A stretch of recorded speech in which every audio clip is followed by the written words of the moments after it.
আসসালামু আলাইকুম। আমন্ত্রণ জানাচ্ছি Shahjalal Foods USA law and immigration অনুষ্ঠানে। সাথে আছি আমি মাইনুল ইসলাম। আমাদের সঙ্গে আজকে অতিথি আছেন অ্যাটর্নি খায়রুল বাশার। তিনি অ্যাটর্নি অ্যাট ল, দীর্ঘদিন যুক্তরাষ্ট্রে আইন পেশা নিয়ে তিনি কাজ করছেন। কেমন আছেন আপনি? ভালো আছি, ধন্যবাদ। প্রথমে চ্যানেল আইকে ধন্যবাদ জানাচ্ছি আমাকে আপনার অনুষ্ঠানে আমন্ত্রণ করার জন্য। Thank you. আমরা খুব খুশি যে আপনি চ্যানেলের স্টুডিওতে আছেন। সুপ্রিয় দর্শক, আমাদের এই অনুষ্ঠানে আমরা কথা বলি যুক্তরাষ্ট্রের অভিবাসন নিয়ে। যুক্তরাষ্ট্রে যারা থাকছেন এবং যারা যুক্তরাষ্ট্রে স্থায়ীভাবে বসবাস করতে চান তাদের যে কোনো প্রশ্নের উত্তর দেওয়ার চেষ্টা করি আমাদের এই অনুষ্ঠানের মধ্য দিয়ে। আমাদের ইনবক্স খোলা রয়েছে আপনাদের জন্য। আপনারা আপনাদের কাঙ্ক্ষিত যে কোনো প্রশ্ন আমাদেরকে রাখতে পারেন। আমরা শুরুতেই কথা বলতে চাই আমাদের সঙ্গে যে অভিজ্ঞ অ্যাটর্নি রয়েছেন তার সাথে। প্রথম প্রশ্ন একবারে যে সাম্প্রতিক সময়ে যে ঐতিহাসিক একটি রায় যুক্তরাষ্ট্রের আদালতে এসেছে সেটি কি এবং কেন, এবং এই রায়ের মধ্য দিয়ে আসলে কি ঘটতে যাচ্ছে? যেটা রায় আসছে এটা আমি বলবো এটা landmark decision from US supreme court, যেটা হচ্ছে বার্থ রাইট সিটিজেনশিপ নিয়ে। আপনাদের অনুষ্ঠানে আমি আরও একবার বলেছিলাম। সো এই কারেন্ট গভর্নমেন্ট এই ইলেকশনে আসার পরে চেষ্টা করছিল বার্থ রাইট সিটিজেনশিপটা বাতিল করার জন্য। বার্থ রাইট সিটিজেন হচ্ছে এনি ইলিগাল হোক, নো ম্যাটার হোয়াট, কেউ ট্যুরিস্ট ভিসায় আসার পরেও কারো যদি বেবি হয়, এখানে এই সয়েলে যদি জন্ম হয়, তাহলে অটোমেটিকলি তার ইউএস সিটিজেনশিপ হবে। তো এটা আন্ডার 14 অ্যামেন্ডমেন্টে 1898-এ এটা একটা কেসের মাধ্যমে রায় আসছিল। বাট কারেন্ট গভর্নমেন্ট এটা চাচ্ছিল এটাকে বাতিল করতে, কারণ এটা ইটস এ বিগ, ওরা মনে করছে এটা একটা বিগ স্কিম। সবাই এখানে সে ট্যুরিস্ট ভিসা আসার পরে বাচ্চার জন্ম দিয়ে তারা সিটিজেনশিপ নিয়ে যায়। সো এই জন্য রিপাবলিকান গভর্নমেন্ট এটার এজেন্ডাই ছিল একদম first day, Trump administration first ডেতে এক্সিকিউটিভ অর্ডার দিয়ে এটা বন্ধ করার চেষ্টা করছে। এবং কোর্টে এটা মামলা হয়, মামলাটার নাম হচ্ছে ট্রাম্প ভার্সেস বারবারা। তো এটার এগেনস্টে সুপ্রিম কোর্টে রায় হলো, আগের রায় আগে যেটা ছিল ওইটাই বহাল, ট্রাম্প অ্যাডমিনিস্ট্রেশন হেরে গেল। তো এটা আমরা আশা করছিলাম সুপ্রিম কোর্টের জাস্টিসেস হচ্ছে 9 জন, আমরা মনে করছিলাম 9 জনে এর পক্ষে রায় দেবে। বাট এখানে স্প্লিট হয়ে গেল। স্প্লিট হওয়ার কারণ হচ্ছে এখানে রিপাবলিকান জাজেস হচ্ছে 6 জন, আর 3 জন হচ্ছে ডেমোক্রেট অ্যাপয়েন্টেড জাজেস। তো যার কারণে অলওয়েজ স্প্লিট থাকে। সো আমাদের স্পেকুলেশন ছিল এটা আলটিমেটলি বার্থ সিটিজেনশিপ ওটা বহাল থাকবে।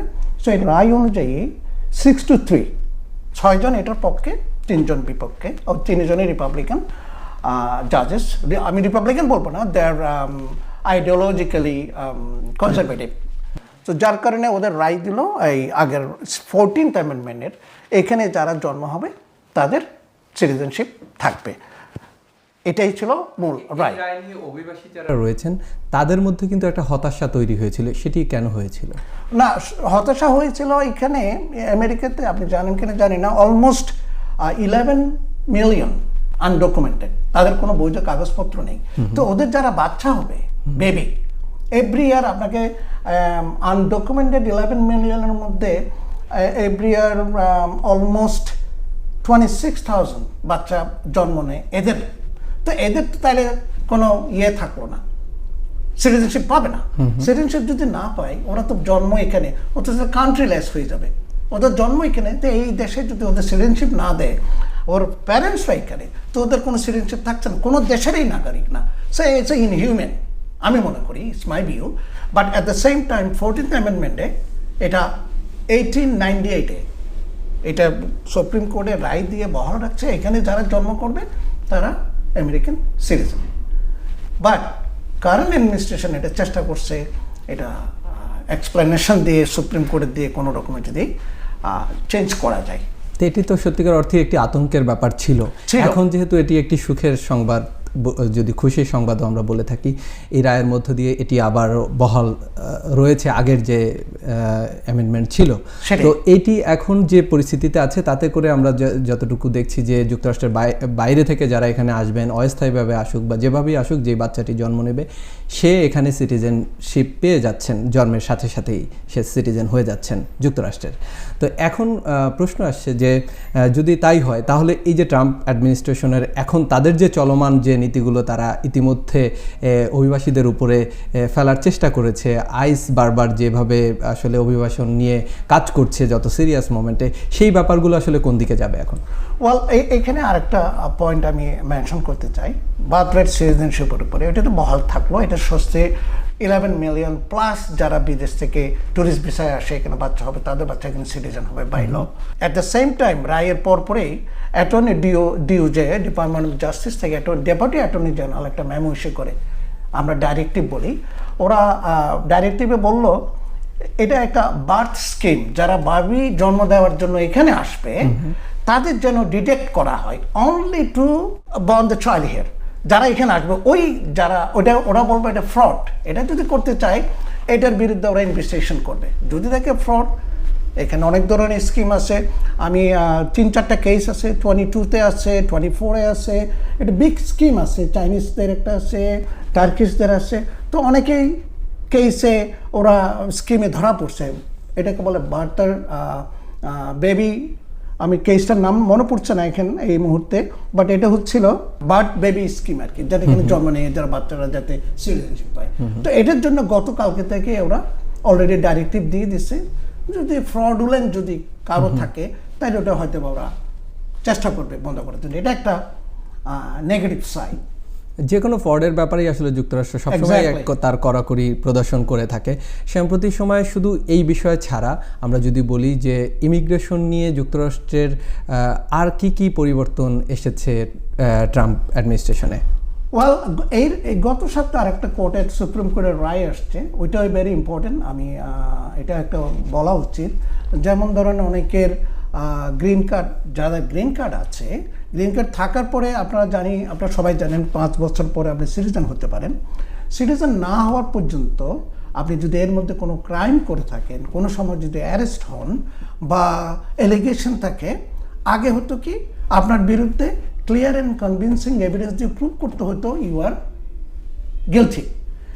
এখন তাইলে আপনি দেশের বাইরে গেলে আপনি ঢুকতে পারছেন না গ্রিন কার্ড নিয়ে।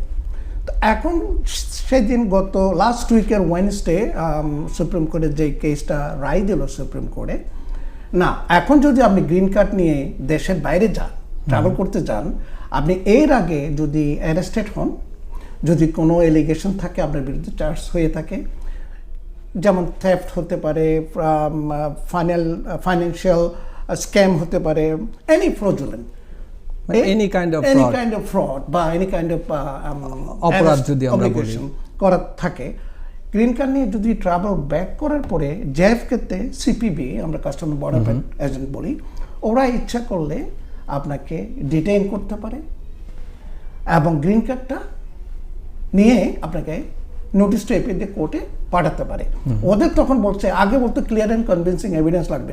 ক্লিয়ার অ্যান্ড কনভিনসিং এভিডেন্স আমি যদি এক্সপ্লেইন করি, আইনের ভাষায় 3টা এভিডেন্স আমরা কোর্টের জাজটা দেখে। একটা হচ্ছে আপনার প্রিপন্ডারেন্স এভিডেন্স, যথাযথ প্রমাণ 50% to 51% প্রুভ করলে হয়।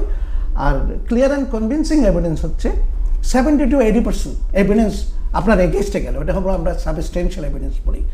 আর আরেকটা হচ্ছে বিয়ন্ড রিজনেবল ডাউট, 90 to 100%, কোনো ডাউটই নাই এর মধ্যে যে আপনি গিলটি। তো এখন এই যে clear and convincing evidence okay আর প্রুভ করতে হবে না। সিপিবি আপনার গ্রিন কার্ডটা রেখে আপনাকে কোর্টে রেফার করতে পারে জাজের কাছে। সো রেফার করার পরে দেন দে ক্যান ডিগ ইনটু ইট, তারা ওইটা এভিডেন্সগুলো গ্যাদার করতে পারে, যেহেতু আপনার যেন গ্রিন কার্ডটা বাতিল করা হয়। আপনি খুবই গুরুত্বপূর্ণ একটি point this is very important. হ্যাঁ, দিস ইজ ভেরি ইম্পর্টেন্ট। তো সুতরাং যারা গ্রিন কার্ড নিয়ে দেশের বাইরে বেড়াতে যাবেন বা ভ্যাকেশনে যাবেন, আপনার ফাইলটা আপনি দেখবেন, আপনার বিরুদ্ধে কোনো অ্যারেস্ট ওয়ারেন্ট আছে কিনা, বা কোনো সময় অ্যারেস্ট হয়েছেন কিনা, কোনো এলিগেশন আছে কিনা, কোনো কেস পেন্ডিং আছে কিনা, ক্রিমিনাল কেস, তাইলে is very careful. It's a minimum, আমি বলবো সেটা অনেকেই কিন্তু এটা জানে না আসলে সে কিভাবে এবং কোথায় তার এই চেকটা করতে পারে যে সে আসলে কোনো অপরাধের সাথে তার যে প্রোফাইল রয়েছে সেটি জড়িত কিনা। ওয়েল, সে যদি কোনো ক্রিমিনালি অ্যারেস্ট হয়ে থাকে সে তো জানবেই, না জানলে আপনার কোর্টে গিয়ে, ক্রিমিনাল কোর্টে যেখানে থাকে ওখানে রেকর্ড সার্চ করতে পারে কোনো অ্যালিগেশন, কোনো অ্যারেস্ট ওয়ারেন্ট আছে কিনা। So it's very important. এটা গত লাস্ট উইকে রুলিং সুপ্রিম কোর্ট থেকে আসছে। আমরা এটা নিয়ে কথা বলবো নিশ্চয়ই।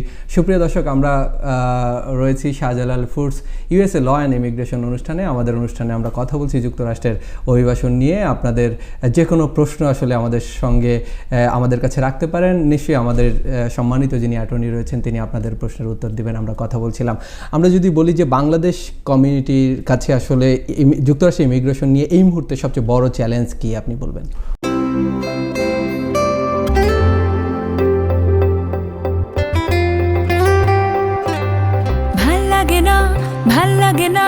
ভাল লাগে না রোজ রোজ ঝামেলা, ভাল লাগে না।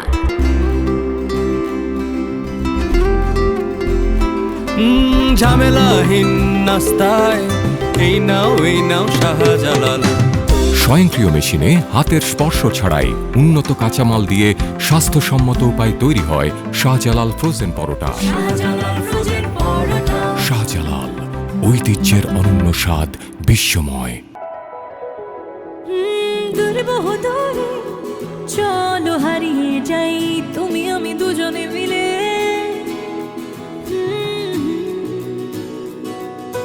মিষ্টি মিষ্টি আদরে ভালোবাসার চাদরে হারিয়ে যাই দূরে বহুদূরে। লালা এভাবেই হারিয়ে গিয়ে ফিরে আসার গল্পগুলো বুনি শাহজালাল ফুড প্রোডাক্টসের বিস্কুট এবং ড্রাই ফ্রুটের সাথে। শাহজালাল, ঐতিহ্যের অনন্য স্বাদ, বিশ্বময়। এই মুহূর্তে বড় challenge, this is one of the challenge. অবশ্যই এটা আমি বলবো স্মল পার্সেন্টেজ আমাদের বাঙালিদের মধ্যে আছে, এটার কোনো পরিসংখ্যান নেই আমাদের কাছে। বাট স্টেট অফ টেক্সাস একটা পরিসংখ্যান করেছিল, ওদের অলমোস্ট 100,000-এর মধ্যে এই 800 জনের মধ্যে ওদের অ্যারেস্ট হয় গ্রিন কার্ড হোল্ডারদের মধ্যে। সো স্টেট ওয়াইড যদি ধরি আমি, মানে ন্যাশন ওয়াইড 0.08% বা 0.05% ইমিগ্রেন্টদের মধ্যে গ্রিন কার্ড হোল্ডার আছে। সারা আমেরিকায় কিন্তু almost 13 million green card holder যারা সিটিজেন হয় না। এর মধ্যে পরিসংখ্যানটা দিচ্ছি আমি। সো বাঙালিদের মধ্যে maybe I don't know, it's very minimum. So যারা আছে তারাই জানে, they have to be very careful. আমরা দেখছি যে যুক্তরাষ্ট্র প্রশাসন আসার পর থেকে কিন্তু যাদের বাংলাদেশি যারা রয়েছেন, আমরা যেহেতু বাংলাদেশি কমিউনিটি নিয়ে কথা বলছি, যাদের গ্রিন কার্ড রয়েছে তারা কিন্তু দেশের বাইরে অর্থাৎ যুক্তরাষ্ট্রের বাইরে যেতে চাচ্ছেন না। তারা খুব নিজেকে এনকারেজ ফিল করছে যে না, আমি যুক্তরাষ্ট্রের বাইরে যাব না। এটা কেন? এটা হচ্ছে এটা সোশ্যাল মিডিয়ার অনেক রং ইনফরমেশনের কারণে, এবং আমি বলবো যাদের কোনো ক্রিমিনাল কোনো রেকর্ড নেই, ক্লিন রেকর্ড, গ্রিন কার্ড নিয়ে আপনি দেশে any time you can travel it. শুধু একটাই আপনাকে মনে রাখতে হবে, কোনো সময় 6 মাসের উপরে বা 180 দিন, 6 মাসও বলবো না, বিকজ ডে কাউন্টস, 180 ডেজের উপরে আমেরিকার বাইরে থাকবেন না, তাইলে আপনার কোনো সমস্যা নেই। আবার যখন 180 ডেজের উপরে যারা বাংলাদেশে বা অন্য দেশ থেকে আবার ব্যাক করে, তাদের সেকেন্ডারি ইন্সপেকশনে নিয়ে অনেক প্রশ্ন করে। সো আমি বলবো আপনার অনুষ্ঠানের মাধ্যমে, আপনার মাধ্যমে, যাদের গ্রিন কার্ড আছে কোনো প্রবলেম নেই, যাদের কোনো অ্যারেস্টের কোনো সমস্যা নেই, ফ্রডের কোনো কানেকশানেই নাই, চাইলে কোনো সমস্যা নেই তাদের দেশের বাইরে যাওয়ার জন্য। তাহলে এই আতঙ্ক দূর করার জন্য আপনি বলছেন যে গ্রিন কার্ড নিয়ে তারা যুক্তরাষ্ট্রের বাইরে যেতে পারবে এবং আসতে পারবে যদি সে অপরাধী না হয়। ব্যাপারটি এমন কি? এক্স্যাক্টলি, কোনো তার বিরুদ্ধে যদি কোনো অ্যালিগেশন না থাকে, কোনো অ্যারেস্ট ওয়ারেন্ট বা অ্যারেস্ট ছিল কিনা প্রিভিয়াসলি, এরকম যদি কোনো রেকর্ড না থাকে, ক্লিয়ারলি ফাইন। নিঃসন্দেহে তারা চাইলে, যাদের বৈধ গ্রিন কার্ড রয়েছে, তারা দেশের বাইরে যেতে পারে বা নিজ দেশেও যেতে পারে, anywhere in the world তারা যুক্তরাষ্ট্রে ফিরতে পারে। এক্স্যাক্টলি, বাট মূল হচ্ছে পয়েন্ট হচ্ছে 180 দিনের উপরে থাকা যাবে না, দ্যাটস দ্য মেইন থিং। আমরা একটু ভিন্ন প্রসঙ্গে যেতে চাই, অ্যাসাইলাম নিয়ে কথা বলতে চাই। অ্যাসাইলাম এই সাম্প্রতিক সময় আমরা দেখলাম যে অ্যাসাইলাম কেস ফাইল করার সাথে সাথে তাদের ইন্টারভিউ কল হচ্ছে। এটা কেন? এটা কোনো চ্যালেঞ্জ কিনা? চ্যালেঞ্জ আমি বলবো, কারণ আগে তো ব্যাকলগ রয়ে গেছে অ্যাসাইলামে, অ্যাফার্মেটিভ অ্যাসাইলামে। এখন ইন্টারভিউ হচ্ছে 2016 লাস্ট পর্যায়ে আছে। সো ব্যাকলগের কারণে চেষ্টা করছে ওরা ক্লিয়ার করার জন্য। এখন কারেন্ট অ্যাডমিনিস্ট্রেশন আসার পরে ওদের প্রায়োরিটি, যেটা আমরা বলি লাইফও বলি, লাস্ট ইন ফার্স্ট আউট যেটা বলি, তো এখন বলছে যারা আসছে তাড়াতাড়ি রিভিউ করো case, if they're eligible grant করো, গ্রান্ট না করলে তাড়াতাড়ি কোর্টে গিয়ে dismiss as soon as possible. আগে তো এক একটা কেস অনেক দিন লেঙ্গে করতো। কারেন্ট গভর্নমেন্টের পলিসি হচ্ছে নতুন অ্যাসাইলাম যারা আসছে as soon as possible review করো এবং ডিসমিস করো। দ্যাট মিনস বটম লাইন হচ্ছে they are discouraging the asylum applicant. So যারা অ্যাসাইলাম সিকার তাদের জন্য ব্যাপারটা কি ভালো হলো, নাকি এটি আসলে তাদের জন্য একটি নতুন আরেকটি চ্যালেঞ্জের বার্তা দিল? অ্যাবসলিউটলি ইটস এ চ্যালেঞ্জ, কারণ আপনারা তো দেখছেন লাস্ট এই অ্যাডমিনিস্ট্রেশন আসার পর থেকে অ্যাসাইলাম বর্ডার ইজ 100% সিলড, এবং অ্যাফার্মেটিভ অ্যাসাইলাম যারা করছে, অ্যাফার্মেটিভ যারা এখানে আসার পরে এখন আমরা দেখছি যারা জেনুইন একদম 100% এলিজিবল তারাই করছে। আবার তো বর্তমান গভর্নমেন্ট চেষ্টা করছে ফ্রজুলেন্ট অ্যাসাইলাম কেসগুলো ডিসকারেজ করার জন্য। That is the main objective. এর ফলে কি ব্যাকলগ কি দ্রুত ছেড়ে দিবে এরকম মনে হচ্ছে? অবশ্যই ব্যাকলগ এদিকে যখন অ্যাপ্লিকেশনের সংখ্যা কমবে আস্তে আস্তে ওইদিকে আপনার এক্সপার্টাইট হওয়া শুরু করবে। ব্যাকলগের যেমন এখন 16 হয়তো বা এখন তখন যেহেতু নতুন কোনো অ্যাফার্মেটিভ অ্যাসাইলাম খুবই কম, বর্ডার থেকে আসা বন্ধ, তাহলে আগের ব্যাকলগটা আস্তে আস্তে কি পরিমাণ ব্যাকলগ রয়েছে আপনার কোনো ধারণা আছে কিনা, এবং এটি আসলে আগামী কত বছরে এই ব্যাকলগ জট ছুটে যেতে পারে, মানে শেষ হয়ে যেতে পারে? ওয়াল এটা তো আপনি আই ক্যানট স্পেকুলেট, বাট তারা বলছে কাপল অফ মিলিয়ন, এখনো কয়েক মিলিয়ন ব্যাকলগে আছে। অ্যাট দ্য সেম টাইম ওরা অফিসার অনেক জাজও হায়ার করলো, অনেক অফিসার হায়ার করছে, যার কারণে হয়তো বা আগের চেয়ে অনেক কমে আসবে time, but I can't predict any time frame. তবে কোর্টে এখন যাদের অ্যাসাইলাম রয়েছে করা, তাদের আসলে কি কি সতর্ক বার্তা আপনি দিবেন, মানে তাদের কি কি মেনে চলা উচিত, কি করা উচিত? It's very important question. কোর্টে যারা অ্যাসাইলাম পেন্ডিং আছে আমি ক্যাটাগরিলি বলতে পারি, নাম্বার 1 হচ্ছে আজকে আমার কাছে একটা কেস আসছে, সে বর্ডার দিয়ে আসছে, বর্ডার দিয়ে আসার পরে কোন একজন নন অ্যাটর্নির কাছে কেসটা নিয়ে যায়। তো কেস নেওয়ার পরে তো নন অ্যাটর্নি অনেকে এই কেসগুলো এখন ইকাস সিস্টেম মানে ইন্টারনেটের মাধ্যমে, এখন নন অ্যাটর্নি তো ইকাস অ্যাক্সেস থাকবে না, যার কারণে তাকে ওই 589টা ফিল আপ করে কোর্টে পাঠায়, কোর্টে ওরা অ্যাকসেপ্ট করে নাই। তো কারণ আপনাকে বর্ডার দিয়ে ক্রস করার পরে বা অ্যাফার্মেটিভলি আসার পরে উইদিন 1 ইয়ারের মধ্যে অ্যাসাইলাম ফাইল করতে হয়, যেটা ফর্ম আমরা বলি 589 প্লাস আদার এভিডেন্স। সে কোর্টে যখন করে নাই, সে গিয়েছিল, তাকে রিজেক্ট করে, সে বুঝতে পারেনি যেহেতু লয়ার নেই, তো মাস্টার ক্যালেন্ডার ছিল, গতকালকে 6:30 তার কেসে ডিসমিস করে দেয়, যেহেতু সে প্রসিডিউরালি অ্যাপ্লিকেশন জমা দেয়নি। তো আমার কাছে আসলো কেসটা, আমি দেখলাম এটা কমপ্লেন করতে হয়।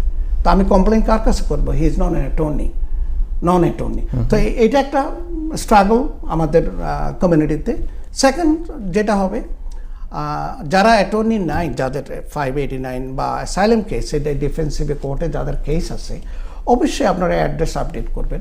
অ্যাড্রেস যদি আপডেট না করেন, আপনার যদি হিয়ারিং নোটিশ যায়, আপনি যদি না পান, আপনার কেস ডিসমিস হয়ে যাবে, নাম্বার 1। সেকেন্ড, আরেকটা যারা অ্যাটর্নিও আছে, তারপরও অনেকের ফার্স্ট মাস্টার ক্যালেন্ডার হিয়ারিং দিচ্ছে ধরেন 1 বছর পরে, হঠাৎ করে দেখবেন উইদিন 2 উইকসের মধ্যে আপনার 1 মাসের মধ্যে আপনার হিয়ারিং ডেট অ্যাডভান্স হয়ে যাচ্ছে। এই নোটিশটা আপনাকে জানতে হবে। সুতরাং আপনারা যারা নেটওয়ার্কে বা ইন্টারনেট ফ্রেন্ডলি, আপনারা নিজেরাই চেক করতে পারেন আপনার কেসের হিয়ারিং কবে হচ্ছে। অনেক সময় লয়াররাও মিস করতে পারে। So it's very important and address update করা। থার্ডলি হচ্ছে মেগা মাস্টার হিয়ারিং, আপনারা শুনছেন কিনা জানেন না। মেগা মাস্টার মানে এখন প্রতি উইকে কয়েকজন জাজের কাছে একটা হান্ড্রেডস অফ হিয়ারিং দিয়ে দেয়, ইনিশিয়াল হিয়ারিং।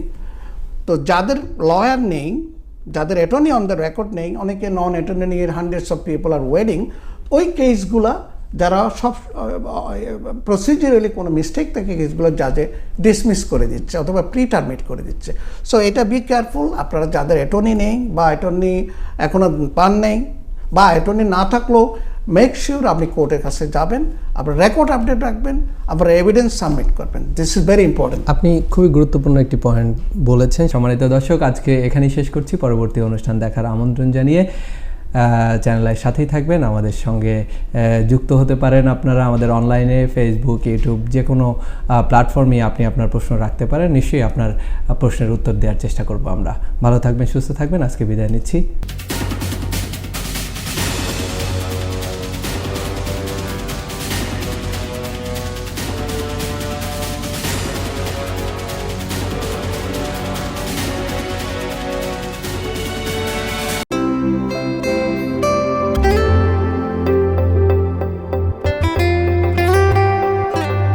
ভাল লাগে না, ভাল লাগে না, ভাল লাগে না, ভাল লাগে না, রোজ রোজ ঝামেলা ভাল লাগে না।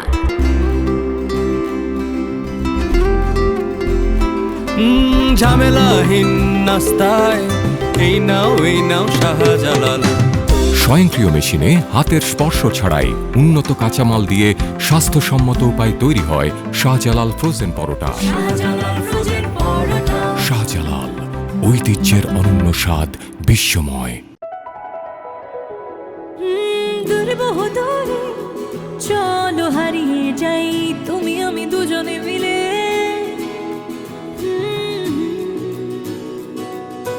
মিষ্টি মিষ্টি আদরে ভালোবাসার চাদরে হারিয়ে যাই দূরে বহুদূরে। লালা এভাবেই হারিয়ে গিয়ে ফিরে আসার গল্পগুলো বুনি শাহজালাল ফুড প্রোডাক্টসের বিস্কুট এবং ড্রাই ফ্রুটের সাথে। শাহজালাল, ঐতিহ্যের অনন্য স্বাদ, বিশ্বময়।